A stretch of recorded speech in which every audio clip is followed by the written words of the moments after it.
è stato fatto un corso e ne faremo anche degli altri sui serramenti piuttosto che invece sulle serrature, sui sistemi di allarme, insomma su tutto quello che può essere fatto per non aiutare i ladri nel loro compito.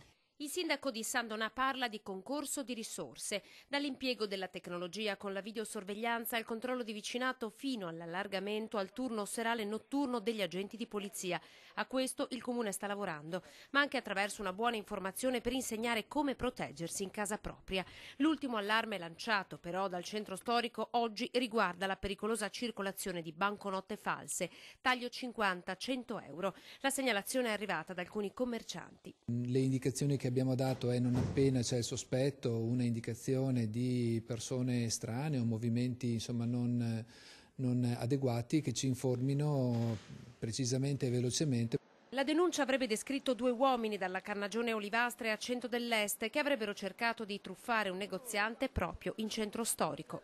Abbiamo sia potenziato i controlli degli agenti che di fatto sono presenti sulle piazze almeno con 2 pattuglie in tutti gli orari del giorno e in più abbiamo attivato una sorta di controllo di vicinato per le attività commerciali di modo che ci possa essere una diffusione veloce di notizie anche tra di loro.